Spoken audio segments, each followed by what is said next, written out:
इधर हो गया सर।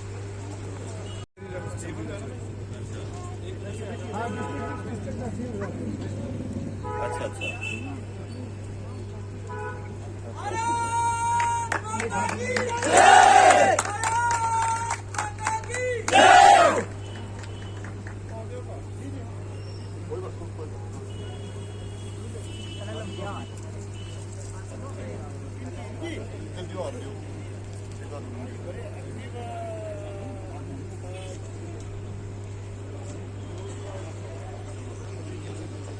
इधर देख।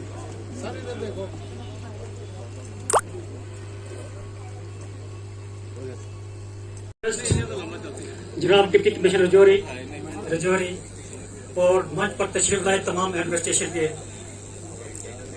डिग्नेटरीज, आज के शुभ मौके पर मेरी तरफ से या मेरे हमदर्दी कमेटी को आप सबको मुबारक देते हैं। आज के दिन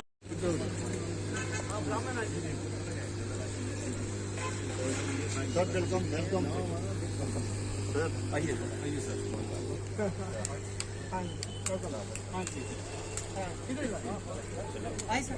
ऐसे थे श्री के नारायण, उनका नाम प्रपोज करने में भी राष्ट्रपति के लिए श्री विष्णु प्रताप सिंह का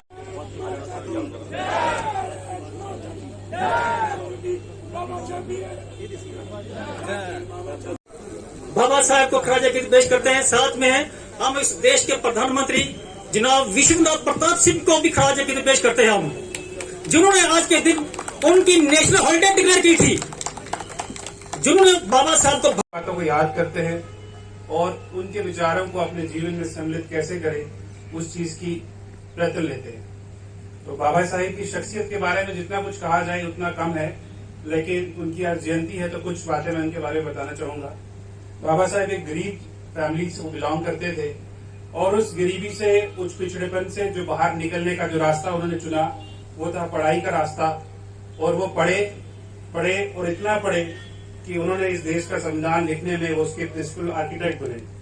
उन्होंने कोई ऐसा सब्जेक्ट नहीं है जिसमें उन्होंने महारत हासिल ना की हो।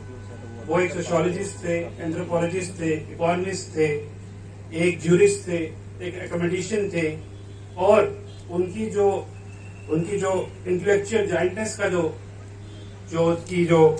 लोहा था वो कोलंबिया यूनिवर्सिटी तक भी माना गया। और इसी जो मॉडर्न अपने जो उन्होंने विचारों को हासिल किया पढ़ाई के द्वारा, उन्हीं सब चीजों को उन्होंने इनकॉर्पोरेट किया हमारे भारत के कॉन्स्टिट्यूशन में। उसके बाद इसके अलावा भी उन्होंने बहुत सारे प्रोग्रेसिव लेजिस्लेशन इस देश को दिए। लेकिन अगर मैं उनकी जीवनी को ध्यान से देखूं तो मुझे दो ही बातें समझ आती हैं। एक, नेशन बिल्डर थे, वो उनका जो खून का जो हद कतरा था वो इस नेशन के धड़कता था और इस ख्वाब को पूरा करने के लिए किस नेशन को कैसे बढ़ाया जाए वो सोचते थे। हर किस्म की जो हर वर्ग के जो लोग हैं इस नेशन बिल्डिंग के काम में कैसे सामने आए। तो इस नेशन बिल्डिंग के काम को पूरा करने के लिए उन्होंने समाज के हर खित्ते को सामने लाया। उन्होंने कहा जो हमारे समाज में कुछ त्रुटियां हैं उसको दूर कैसे किया जाए, उसके लिए उन्होंने कुछ लेजिस्लेशन लाई और ताकि हम सब मिलके इस महान देश के जो डेवलपमेंट के कारवां को आगे ले जाए। इस बात की मेरे को कहते हुए बहुत खुशी है कि आजकल जो बाबा साहब के विचारों को बहुत ज्यादा प्रोत्साहन मिल रहा है और आज भी वो एक भव्य प्रोग्राम हर लेवल पे ऑर्गेनाइज किया गया है उनके विचारों को प्रोवोकेट करने के लिए। बट मेरी ये आप सबसे रिक्वेस्ट है कि एक ही दिन नहीं होना चाहिए जिस दिन हम उनके विचारों को याद रखें।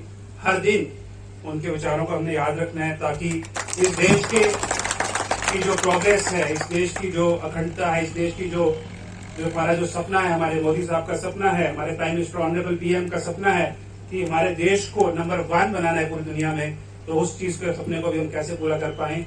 तो अंत में ज्यादा कुछ नहीं कहूंगा, बस आपको यही कहूंगा कि आपने इतनी अच्छी बाइक रैली ऑर्गेनाइज की, इतना अच्छा प्रोग्राम ऑर्गेनाइज किया। आप हर दिन उनके बाबा साहब की बातों को याद रखें, उस देश की जो डेवलपमेंट में अपनी कंट्रीब्यूशन करें। जय हिंद, जय भीम। अम्बेडकर ने झंडा बुलंद किया था उस झंडे को आगे बढ़ाने के लिए